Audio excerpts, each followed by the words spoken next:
ku ngeen àndal ay sunu meer ku ñu àndal ay sunu meer ku ñu àndal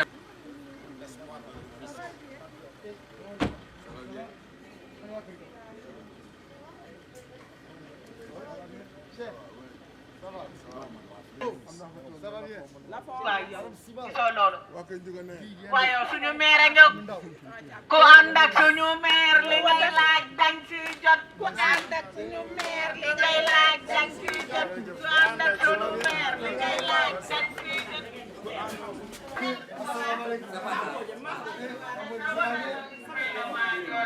waaw loolu yéen a ko bokk tubarkalla tey jii man am naa yaakaar ni dara du doy dëgg la dara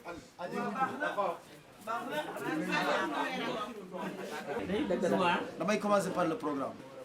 ziar leen di wax nag kontaan naa fii moom sama njaboot la mère bi sama yaay la paa bi suñu papa la fii samay sœur la waaw moo tax aji moo tax Adja day jaaxle su ma koy wax fanweeri damee la ñett yi Kajoor de yéen a ko bokk voilà donc xamante nañ baax mais tey suñu programme bi dama ne woon fii laay commencer sama sœur Adji ak Abdou suñu fa jógee 2 activités à Guy Mouride suñu jógee Guy Mouride on revient à champ de course parce qu'il y a Lamine Niang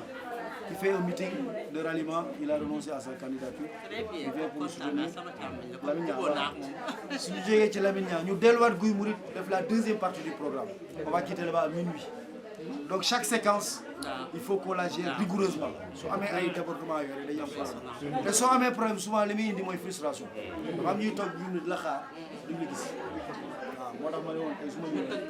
ma leen di expliquer comme ça ñu tënk affaire yi gaaw rek ñu daw loolu laa bëgg def comme introduction di delloo kàddu gi mon frère. Merci beaucoup, merci monsieur le président. Man Abdou Aziz Fall, je suis le coordinateur.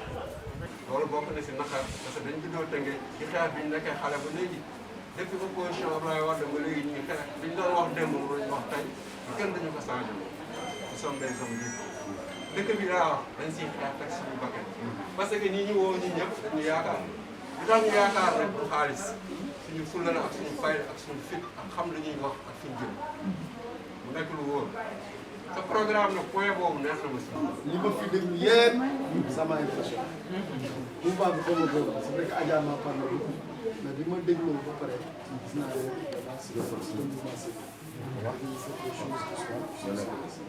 ne rafetlu aussi li nga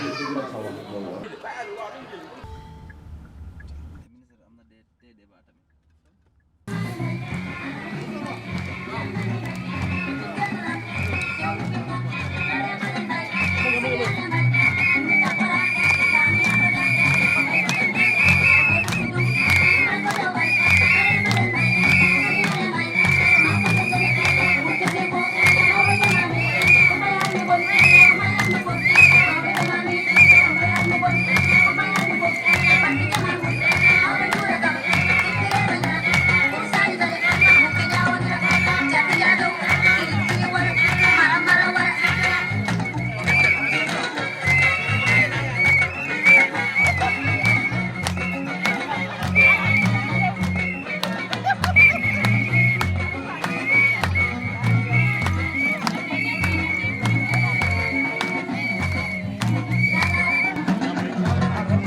والسلام على المرسلين والحمد لله nee na jullit bu muy noppee di sant yàlla la in shakartum la azidannakum yàlla dafa ne ñu sant ko mu dolli leen nee na moom yàlla li mu yore di jeex te nee na ñaan wi si képp koo xam ne ñaan na ko mu may ko ba mu doyal sëkk képp koo xamante ne ñaanul nag mu mereel ko kon nañ leen sant yàlla bu baax nee na ñëw ngeen fi ngeen war a ñëw nee na ñëw ngeen seen kër ñëw ngeen si ñi leen bëgg yi soppaleen nee na mu ngi ñaax boppam da leen ñaax nee na li des ci élection yi mu ñëw bariwul nee na yàlla mu ngi ànd ak ñi nga xam ne ñoo muñ nee na il faut nga muñ pour mën a am li nga bëgg loolu ñun nag ñu ngi koy wax ñi nga xam ne ñu ngi ànd ak Ismaïla Madior Fall nee na ñu ngi leen di ñaan bu baax a baax ngeen yokk muñ nee na képp koo xam ne dañ laa tooñ nga muñ yow nekk nga ak yàlla li gën a bon nag mooy ñu tooñ la nga da ngay fayu nee na la nga waroon am wàññeeku na nee na nit nag da nga mën a bëgg sa bëgg-bëgg mën nga kaa wut nga ànd ak sa xel nga dalal sa xel nga bañ di nekk borom nopp di dégg ñun ñi nga xam ne ñooy ànd ak ministre bi ñun ñooy dimbali suñu bopp ñu dimbali ba mu mën a am li muy wut nii nee na bu amee li muy wut nii am nañ yaakaar ci yàlla yéene bi mu am nii incha allah yàlla na ko fekk ci yéene boobu allahumma salli ala sayyidina mbokk yi bismillah maa ngi dalal Ismaïla Madior Fall monsieur le ministre ministère d'État monsieur Ismaïla Madior Fall maa ngi dalal El Hadji Sada Ba bu ma tuddee Ismaïla Madior Fall ma tudd monsieur Sada Ba tudd naa mbooloo bi yëpp bàyyiwuma ci kenn maa ngi leen sant nag di leen gërëm di leen xamal ne nag maa ngi leen. jërëjëf Baye Moussa nit moom ku la defal lu baax nga wax ko mais am na yoo xam ni bu jógee ci xol lay dellu. yaakaar naa moo tëddee tey mën ngaa nelaw parce que fii moom moo ko doon wax comme ni ko gars yi di waxee yow bu ma waxee loolu war nga comprendre waaw xanaa li ci des rek mooy gërëm waaw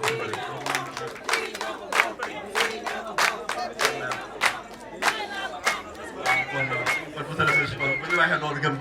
parce que élection présidentielle yi da nga ñëwoon fii si quartier bi si suñu buntu kër ñu ne incha allahu rabi da ngay falu ngeen falu donc bu ñu waxatee di ngeen falu rek ngeen falu loolu moo si sûr loolu moom bu ci am solo et puis falu bu leer lañ lay nekk loolu moom c'est sûr et certain parce que alwaar moom bu ñu waxee waaw rek waaw la quoi incha allah bon li ci des rek mooy ñuy gërëm vraiment Sada Ba vraiment tey lépp moom tey vraiment tey suñu jumaa ji nga xam ne man fu ma toog moom laay waaj a tudd nii rajo yi nga xam ne moo fa nekk bu ñu nootee ñëpp di ko dégg Sada Ba moo ñu ko may si tur ministre Ismaïla Madior Fall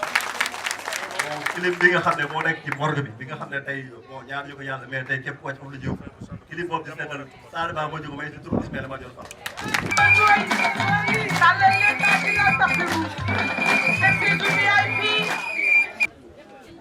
di gërëm ñëpp di sant ñëpp lii li ngeen def nii man dama ci kontaan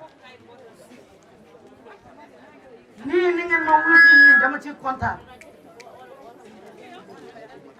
maa ngi njëkk nag ci nuyoo bi sama nijaay daal bi si bi jógee di si teg sama nijaay Moussa Ba yow mii sa jëmm ak jëmmu Sada Ba moo tax ñu teg fi musique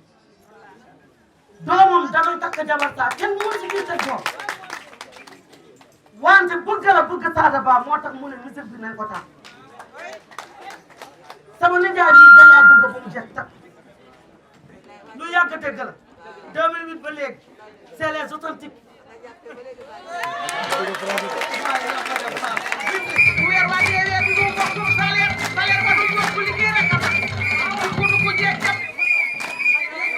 Monsieur le ministre ñu ngi lay dalal ci Guy Mouride yow ak la forte délégation bi nga xam ne moo la accompagné délégation bi yëpp nuyu leen gërëm leen sant leen. Monsieur le ministre tey nag yaa ngi ci au cœur de Guy Mouride le cœur de Guy Mouride c'est Alwar Guy Mouride ak Alwar Touba Alwar ak quartier Cheikh beneen partie bi nga xam ne foofu lañ jëm léegi ça c'est le cœur de Guy Mouride. tey nga nag ñëw nga fii Guy Mouride seet si ay nit ñu baax ay nit ñi nga xam ni dañu am engagement dañu am détermination ñoom ñooy ñi nga xam ne bu ñu jàppee duñu bàyyi ñoom ñooy am na ñi nga xam ne nag fii nag Guy Mouride cosmopolitique la mais tey nag monsieur le ministre d'État damay baral lox nag samay mbokk yi dañuy naan ful de ful naa be lam nga xam ni ummiɗo toto Fouta Toro to ganduɗa toon lebaji wette to toon nayi ɗi gaynate to toon gallaji kecci ɗi goni ko toon woni tawgo o woni Fouta Toro enen fof ko toon guminen Allah jarama on jarama yo yummoña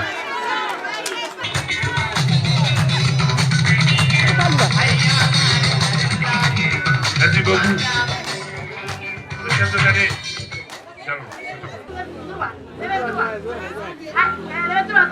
hay goto men hono hen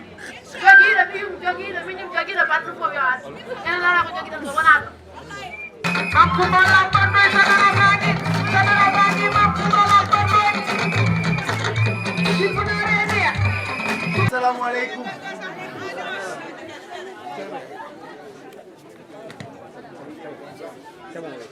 assalamu aleykum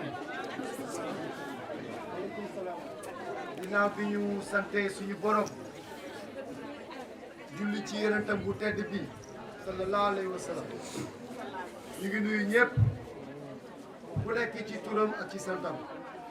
ñu ngi leen di ziar ñu ngi leen di baalu di leen baal di ñaan yàlla boole ñu baal di leen sant di leen gërëm ci seen teewaay fii ñu ngi nuyu suñu kilifa yi fekk yëpp beral loxo nag nuyoo suñu kilifa Alaaji Moussa Ba ñu ngi lay nuyu ñu ngi lay siyaare ñu ngi lay jox sa wàccuwaay waaye nag ñu ngi rafetlu jàppale bi ñuy jàppale depuis des années et des années te ñu xam ko ñu ngi lay nuyu di nuyu responsable yi nga xamante ni ñu ngi ànd ak ñun jàpp ci liggéey bi monsieur le maire Sada Ba ñu ngi lay nuyu Amady Gagna Cissé ñu ngi lay nuyu Aliou Assé Seck ñu ngi lay nuyu notre doyen l'infatigable maire Balla Dieye ñu ngi lay nuyu Mamadou Diop ñu ngi lay nuyu responsable yëpp jigéen ñi maa leen di nuyu waaye nag du ma fàtte nag imam Ad imam Aw imam ñu ngi lay nuyu gis nañu sa taxawaay ci zahir ak ci baatin di nuyu le responsable des chauffeurs ñi nga xamante ne mu ngi nekk fii te ci ñuy jàppale ci liggéey Aline Ndiaye ñu ngi lay nuyu ñu ngi nuyu ñëpp je n'ai pas le talent de Go pour nuyu Go moom ñëpp lay nuyu waaye man maa ngi nuyu ñëpp ñi ma cité wul sax xam leen ni yéen a ngi ci sama xel Mamadou Sy l'infatigable moom Mamadou ñu ngi lay nuyu di rafetlu taxawaay su ma nuyoo ba pare nag le maire Sada Ba day sant di ko gërëm di ko rendre hommage avec Sada je veux rendre hommage aux militants engagés aux militants constants à l'ami personnel à l'homme social à l'homme généreux boo xamante ne lu mu am bokk na ko ak nit ki boo xamante ni su jógee di dox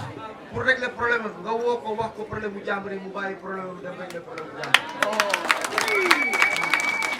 moo tax su ma amee ay mission yu compliqué comme affaire ndox bi ñu war a toppatoo Daaru Karim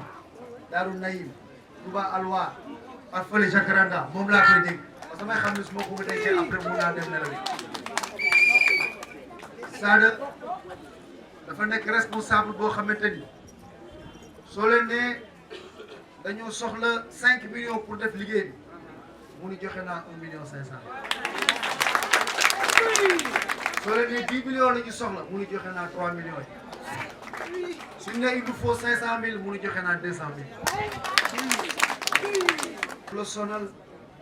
looy def benn exigence te looy def mu jàppale la ci soo amee nag ku mel noonu da ngay sant yàlla donc Sada dinaa ko sant yàlla maa lay sant la gërëm ci sa taxawaay loolu yëpp nag c'est l'homme mais nag y a l'homme politique qui a le sens politique le flair politique soo naree dem foo xam ne dafay ñàkk temps te du am efficacité mu ne la loolu efficace orienté la feneen foo xamante ne di nga ci mën am résultat moo tax Sada vraiment on est fiers de t'avoir à nos côtés. yal na yàlla defar suñu ànd bi te yal na ñu yàlla may ndam depuis juróomi at ma ànd ak moom ba léegi yooyu ci moom te maa ngi ciy sant yàlla su loolu weesoo nag fi mu nekk nii ñu ngi jëm ci élection locale élection yi nag dimanche prochain donc fi mu nekk nii mën nañu wax ne daanaka proximité yi jeex na meeting yi li ci des bareetul li ñu waroon liggéey yëpp liggéey nañu te ñun nag liggéeyuñu ko ci bés yi ñu passé liggéeyuñu ko ci semaine yi tamit déedéet ñu ngi koy liggéey indi ay ati saada mi may wax nii xam nañu dañ doon ànd di dem Daaru Rahman il y a 2 ans 3 ans am na benn maire sax benn jour daf ma ne man boo frère dama la yërëm yow yaa ngi ñëw di liggéey ministère soo wàccee war a noppalu dama lay gis ngay dox ay Daaru Rahman ci mbedd yi dem di wax ak nit ñi di dem joor ga et cetera ma ne ko boobu nag ñun ñu doon liggéey xaaruñu ba élection yi des 3 mois ñu commencé liggéey ñu ngi liggéey depuis ñeenti at juróomi at ñu ngi dem di wax ak nit ñi ñu ngi jàppale nit ñi ñu leen mën a jàppale Sada amee côté jumaa yi kenn mënul compter ñaata jumaa dañuy jàppale kenn mënul compter fi ñu dem ci problème yi ñu wax kenn mënul compter xale yi nga xam ne Tëngéej jàppale nañ leen utal leen liggéey kenn mënul compter fépp fu ñu woo ñu ñëw taxaw Sada mi xam na ci parce que fi la nekkoon moo tax dafa am ñoo xamante ne dañu jaaxle dañ naan non maa ngi déglu démb benn candidat mu naan non Ismaïla May waru woon nekk suñu candidat parce que moom Tëngéej xamuñu ko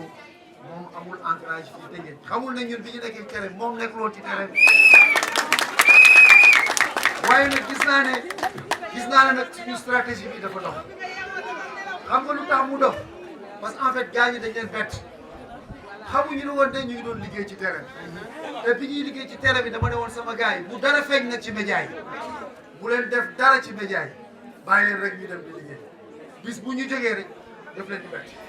loolu moo tax doon ñu woon feeñal dara ci média yi réseaux sociaux yi sax dama ne woon suñu jeunes yi bu leen woneeti dara ci réseaux sociaux yi suñu demee 10 heures Daaru Rahman toog fa ba 22 heures ñu ñibbi si kenn du ko yëg suñu demee Diorga toog fa 9 heures ba 21 heures ci guddi kenn du ko yëg suñu demee feneen yendu fa ba ngoon kenn du ko yëg liggéey boobu yëpp nag la yàlla dimbali ba nga xamante ni bi mu waree feeñ bu feeñ li des nag mooy nag ñu continuer ko nag ci élection yi ñu dëgmal nii parce que fi mu nekk nii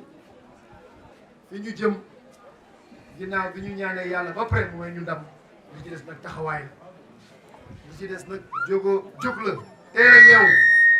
le 23 janvier 2022 ñi nga xamante ne ñu ngi ñuy jàppale Tëngéej ñi nga xamante ne gëm nañu suñu projet bi ñu jóg nag jàppale ñu souvent soo leen seetloo suñuy def élection locale participation bi dafay baissé présidentielle la participation ëpp doole Sénégal dinañ dem ba 80% de la population dañuy participer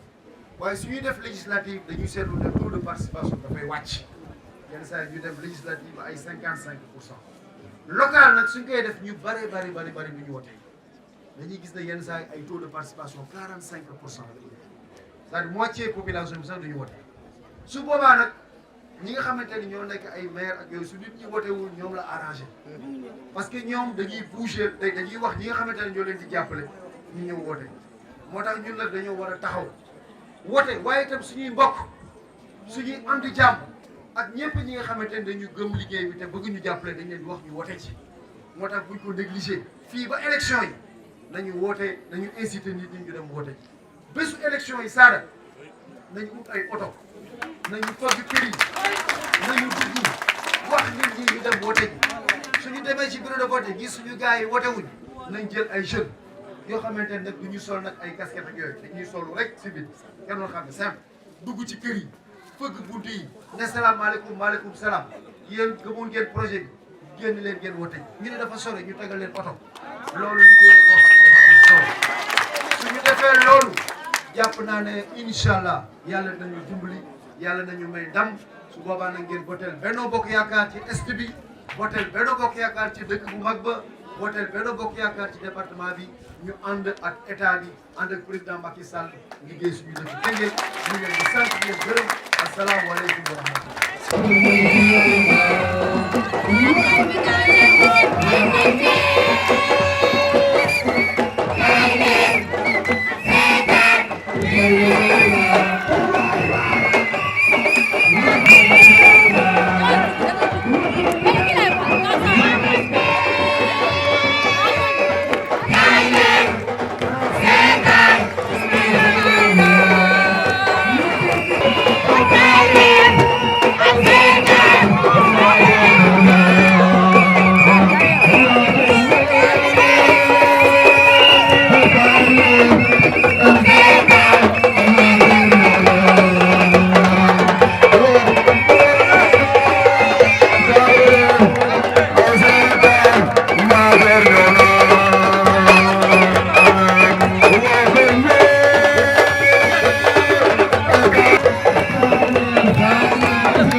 président Mamadou Sy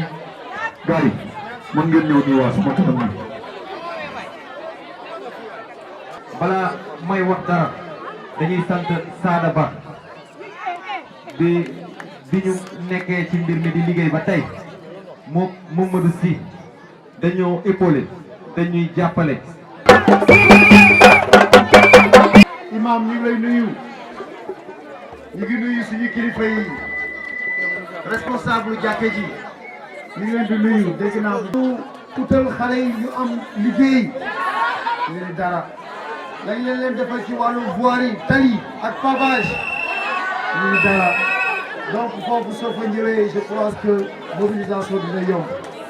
soo amee nag maire bu boo xamante ni def na 12 ans fukki at ak ñaar te loolu yëpp nag nga xamante ni mooy soxla dëkk bi góorgóorlu wu ci lu ñu war a def mooy changer maire rek bu bees. jërëjëf jërëjëf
merci beaucoup maa ngi ñaan na ñëpp toog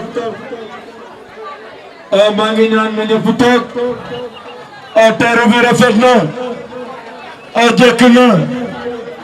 monsieur le ministre Ismaïla Madior Fall monsieur le ministre d'État président Lamine bi muy ñëw ànd naak ñëpp na képp koo xam ni ci coalition bi nga bokk mu ngi ci délégation yi. Amin amin bon maa ngi ñaan vraiment ñi ma war a jox kat. Lamine ñaa damaa wax ne mooy yaay jirim yi bàyyi doxandéem yi ak jigéen ñi. waaw.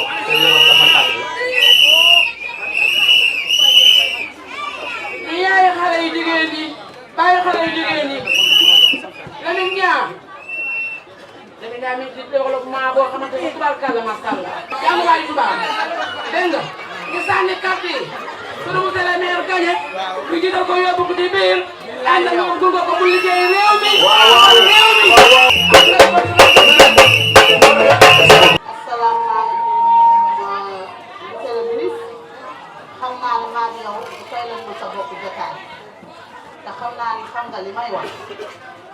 Lamine Niang bi tey laa ko fekk fii ma yor sama groupement fii si Colobane may woo sànq ba tey may ñaan yàlla rek keroog le 23 janvier yàlla may ñu li ñu bëgg Ismaïla Madior ni ci sama ginnaaw xam na ma bu baax daje nañ ci ay milliers yu bari muy ku ñu yërëm nag ñu femme handicapé di ku ñu jàppale. dëgg la ñun ñëpp ñu ànd nag di ko ñaanal yàlla le 23 ñun ñëpp ñu feete ko ca mairie ba. looloo am ñun ñoo moom dëggal sa bopp. ñun la de. dama ne ñun ñoo nekk ci ginnaaw Lamine Niang mii. tiituñu dawuñu rafuñu tuutuñu sax ñu ginnaaw. xàttewuñu. dama ne fi ñu jëlee fu ñu jëmee ko gën. looloo am. dama ne naaru Kousa naan lépp Lamine Niang la ndax mooy suñu tey mooy suñu baay mooy suñu papa. looloo am. dama ne moo ñu dëkkoo tàngoor yërëm ñu. xaritu commissaire am commissaire Mamadou Lamine Diaw moo tax ñun commissaire rek lañu koy maa ko mag nag ndax fukki at lu mat sëkk laa ko mag waaye lu mu jóg man dama siy jóg moom xam na ne dox ma dara si lu doyee lu ma jóg rek fay dara parce que nit ñi ma ko bàkkee ba lu may dox lu ne rek farata lay dox waaye nag moom nii dafa moo ko rumb si man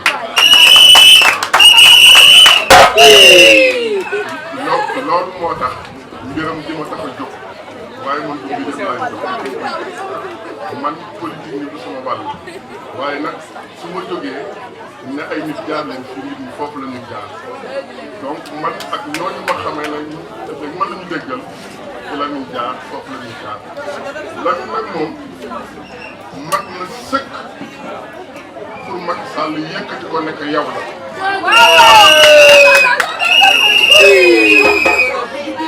à tous les points de vue juddoom mate na ko muy nitu démb nag ay mbokkam di nitu démb ci diggante Tivaouane ak Touba ak Dakaaru Njaay bi te loolu boo ko jëlee ci Sénégal jeex. ñu ngi nuyu itam suñu grand frère Maître Niang ñu ngi lay nuyu ñu ngi lay siyaare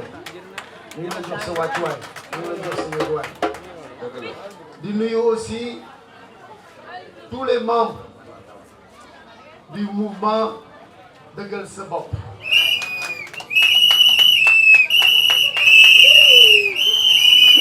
di beral loxo nag mon ami mon frère mon camarade Mouhamadou Lamine Niang. waaw.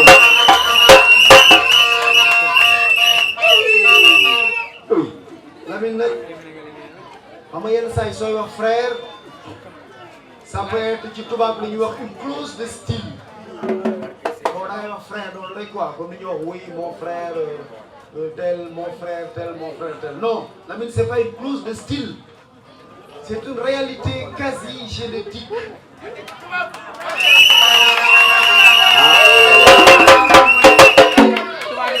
C'est une réalité familiale. Lamine sama mbokk la suñu ñaari famille yi ay mbokk lañu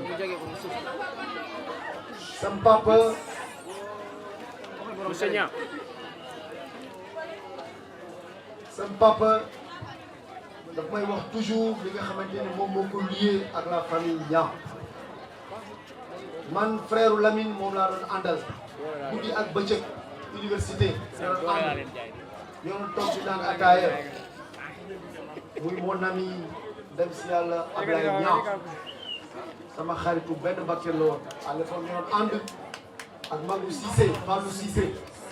on était tout le temps ensemble léegi kenn doon seen kër di naan ataaya foofu keroog Lamine bi waajuram bu jigéen génne àddina Macky Sall dafa def délégation officielle nañu dem leen ngeen jaareel ma Lamine Niang parce que dafa xat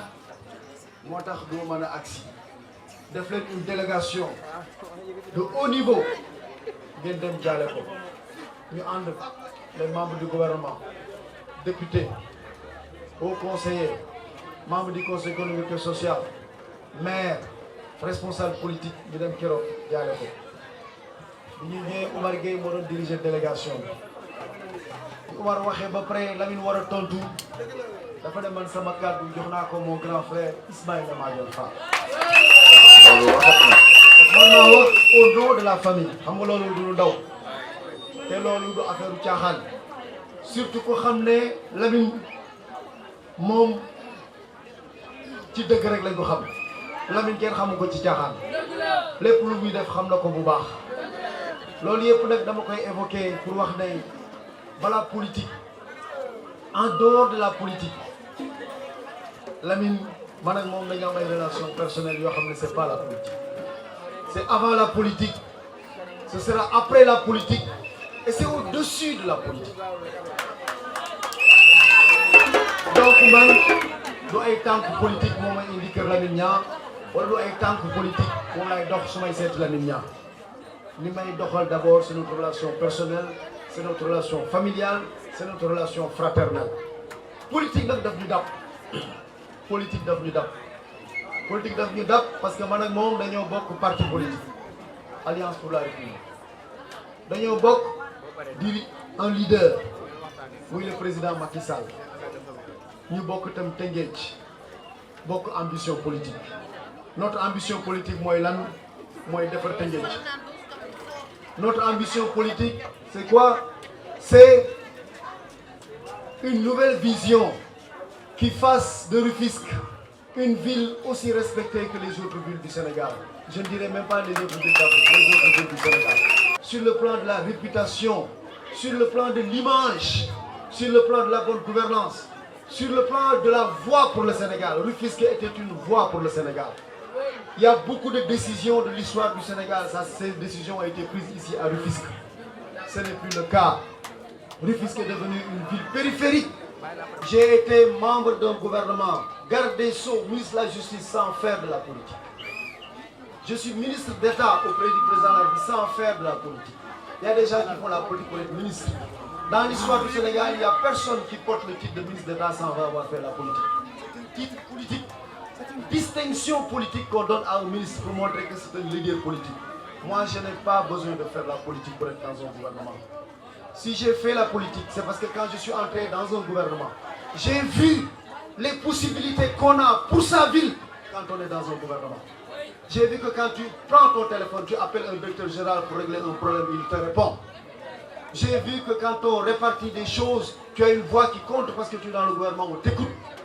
J'ai vu que quand on fait des arbitrages, doter les villes du Sénégal d'infrastructures, quand tu es dans un gouvernement, on t'écoute. C'est parce que j'ai été dans un gouvernement, c'est parce que je suis aux côtés du président Macky Sall que je sais que le statut que j'ai me confère des facilités pour ma ville. C'est le sens de mon engagement en politique. Je me suis engagé en politique parce qu'en étant dans un gouvernement, j'ai acquis de l'expérience gouvernementale. Quand j'étais professeur d'université, expert, consultant international, je n'avais pas besoin de faire de la politique. J'avais de l'expertise, de l'expérience, mais dans un autre domaine qui n'a rien à voir avec la politique. Bon, rien à voir, c'est trop exagéré, mais en tout cas qui n'est pas la gouvernance politique. Mais c'est quand j'étais dans un gouvernement, que j'ai été aux affaires publiques, que j'ai dirigé un ministère, que j'ai été là, à côté du président Macky Sall, acteur et témoin du processus décisionnel, des politiques qui marquent le pays, que j'ai dit cette expérience, je vais la mettre au profit de ma vie. C'est le sens de mon engagement en politique. Je n'ai pas fait la politique pour m'enrichir. Je n'ai pas fait la politique simplement pour être maire, par commodité, juste pour le titre. Non. J'ai fait la politique, je me suis engagé. Parce que je sais qu'au côté du président Macky Sall, parce que je sais qu'avec l'expérience que j'ai, je sais aussi avec le carnet d'adresse que j'ai, parce que quand tu es dans un gouvernement aussi, tu as un carnet d'adresse. Si tu n'es pas dans un gouvernement, c'est difficile. Tu peux avoir un carnet d'adresse aussi, mais d'une autre nature. Mais en étant dans un gouvernement, j'ai un carnet d'adresse qui fait que je peux attirer des investisseurs, je peux attirer des développeurs, je peux attirer des opérateurs qui s'intéressent aujourd'hui au développement d'un pays et au développement d'un pays. C'est le sens de mon engagement en politique. Mon Lamine, mon frère, aujourd'hui je suis venu voir mon frère, je suis venu voir mon ami, je suis venu voir mon camarade, mais je suis venu voir le compagnon infatigable du président Macky Sall. Je suis venu voir l'intellectuel. Je suis venu voir le cadre politique, cadre de la CCR, qui par sa réflexion contribue puissamment à la conception des politiques publiques dans le pays. Je suis venu voir le compagnon du président Macky Sall. Je suis venu voir le politique expérimenté. Je suis venu voir celui qui a une ambition pour sa vie. Je suis venu voir celui qui est incontournable quand on parle de l'APR à Rufisque. Lamine, c'est le sens de ma visite ici. Le président de la République m'a demandé d'aller voir tous ses compagnons qui sont à Rufisque. Les authentiques, et tu en fais partie. Ceux qui viennent d'arriver, parce que le président a du respect aussi bien pour ceux qui sont anciens que pour ceux qui viennent d'arriver. Il m'a dit, rassemble. Tu es dans une grande ville qui s'appelle Rufisque. Il faut rassembler tous les camarades de l'APR, tous les camarades de Benno Bokk Yakaar. Allez-y ensemble. Faites la campagne dans un esprit Benno. Gagnez avec un esprit Benno. Et après, vous gouvernerez la ville de Rufisque avec un esprit Benno. Donc, l'ami, je suis venu te tendre la main. Tendre la main pour un compagnonnage qui a commencé depuis longtemps, mais qui aujourd'hui doit prendre une nouvelle dimension. Je veux plus de proximité. Je veux plus de proximité. Je veux plus d'entente. Je veux plus de collaboration. Je veux que nous allions ensemble. Battre campagne pour ceux qui restent de la campagne ensemble. Gagner ensemble. Et relever le défi de la reconstruction de Rufisque. Lamine, c'est pour ça que je vous l'ai dit. Loolu moo tax tey ma seet si la. Maa ngi bëggoon nag sant la balaa may jeexal gërëm la pour cette mobilisation. Et c'est une mobilisation en quelques heures. Parce que toi et moi, nous avons convenu de nous voir hier seulement. Et en 24 heures, tu as fait une mobilisation comme ça. Ça veut dire que tu es un homme de base. Tu as une base. Donc, je suis content de me dalal fii. maa ngi lay sant di la gërëm di wax nag impulsion au nouveau compagnonnage pour relever le défi de la reconstruction de Rufisque avec l'accompagnement de l'État du Sénégal, avec l'accompagnement du président Macky Sall, en votant et en faisant voter Benno Bokk Yakaar.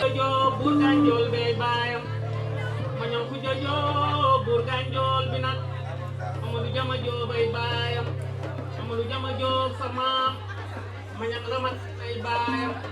Mañak Lamaraan Ndongo Lamaraan Libe Lamaraan Madike Lamaraan Faambay Koor Joob Koor maam Maram Wàdd maam Koor gi ragaluma ko présenté moom Seex la kër maam Xaadimu Rasuul sa kër message bi ñu waroon joxe monsieur le ministre jox na ko kenn amul lu mu ci doon may julli di sant suñu borom jëli sang bu tedd bi sallallahu alayhi wa sallam sant samay waajur sant samay mbokk deret ak samay mbokk nawle yi ma yàlla boole ak samay dëkkandoo sant nag ñëpp ñoo xamante ne teew nañ fi ak ñu ñëw te seen xol nekk am ay jàllankoor yu leen téye di sant bu baax sama frère bi doon wax Pape Amadou ak Soxna Khady di sant waa mouvement dëggal sa bopp ana ngeen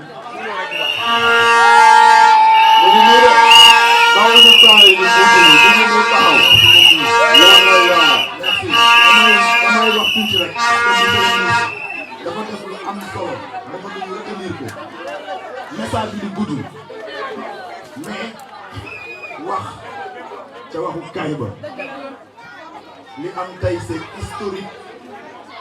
kon dama bëgg ñu jël ci kàddu yoo xam ne kenn ku nekk boo ko gisul sama doxalin mbaa gis ko ci doxalin monsieur le ministre bu leen ko woo wala ma ne ma Lamine Niang li ngeen waxoon yaa ngi monsieur le ministre si bala may tàmbali lenn li mu def nii rek ku mu yeewul dara du la yeewu ku téerewul leçon bi doo comprendre te ba mukk monsieur le ministre waruma tëj pour plusieurs raisons waruma tëj parce que dans l'ordre protocolaire tu es auprès du président de la République waruma tëj parce que dans l'ordre social tu es mon grand frère waruma tëj dans l'ordre politique bi doon ñëw dañ may baare boo ñëw ñu protéger wu waruma tëj parce que la garde rapprochée de la présidence est avec toi waruma tëj parce que su ma la jegee ñi nga àndal la neex bu la neexoon am distance bi diggante benn waruma laa tëjal encore une fois parce que li ñuy def président li may ànd ak moom di nga déy moom lu ma yóbbu foofu nag laay waxee ne la leçon à tirer sur le comportement du ministre mooy ki mu àndal ni mu mel réew mi yara di ko ak xamadi ak réew ci bëgg falu daf fay xew yi toxoon na fi abadan bi président Macky Sall faloo la fi jógee tey ci gouvernement bi li muy rëy ñoom ñëpp ministre xam na ku ma xam na ko xam na sax ay nit yoo xam ne xam naa leen te mosuma ko wax mais dama ne yàlla dafa boole ñaari nit kenn ku ci ne li mu wax léegi moo ne la ni suma mbokk la ngeen dégg kenn ku ci nekk di sama mbokk di sama xarit muy nga ca Ndakaaru ñu teg ko ci boppu Dakar ak kii ci Tëngéej ñu teg ko boppu Tëngéej ñoom moom xool leen ñoom ñaar ak kañu àndal ngeen wax ma lu ñu róowul amul lenn lu leen wutal yaru nañ tey nañu teggi nañu jox nañ nit cër am nañu xam-xam fonk nañ doomu aadama te xam nañ lu ñu doom wax ñu jëm monsieur le ministre le nouvel modèle de politique moom moo xew moom nga représenté bi ñuy waxtaane lii man ak moom 5 ans ci ginnaaw ou 4 ans en 2017 mu toog di ma déglu ma waxtaan ak moom am lu ma ko wax mu demee Lamine ça c'est un projet communal ma ne ko dépassé nga commune boobu lii yëpp amul lii yëpp amul mu ne ma fais-moi une note ma ne ko su ma la notee fi mu ne juste dafa dis opposition bi ñu lay bëgg a rey du ma noté damay bàyyi heure boo fekkee boo ma woowee ma wax la lépp nga jël li nga soxla loo nga soxla wu nga ne mottalil ma ko ma doog ko mottali dans son biir la fa mu nga fekk mon grand frère. muy nuyu nag délégation Benno Bokk Yaakaar may wax ne kenn li ma ci gën a neex mooy Diop kenn ku nekk ñu xamante suñu biir am une histoire personnelle bu ñu luyee les uns les autres kenn ku ne ma am lu ma séq ak yow loo xam ne séquma ko ak sa morom comme ni ma ko def ci waa dëggal sa bopp tey bu ñëw ñëpp jógee ngemb ànd ak mbër mi taxaw ni Ismaïla Madior la ñuy jàppale parce que c'est un choix de raison c'est pas un choix parce que choix wu yaa ma neex la parce que ki ñu àndoon bu xasee ba joxoñ dañuy joxoñ leeral nag dafay baax kii tey damay sant yàlla parce que bu dul politique mu ngi comprendre politique ma dellu balaa may wax ci politique dans l'opposition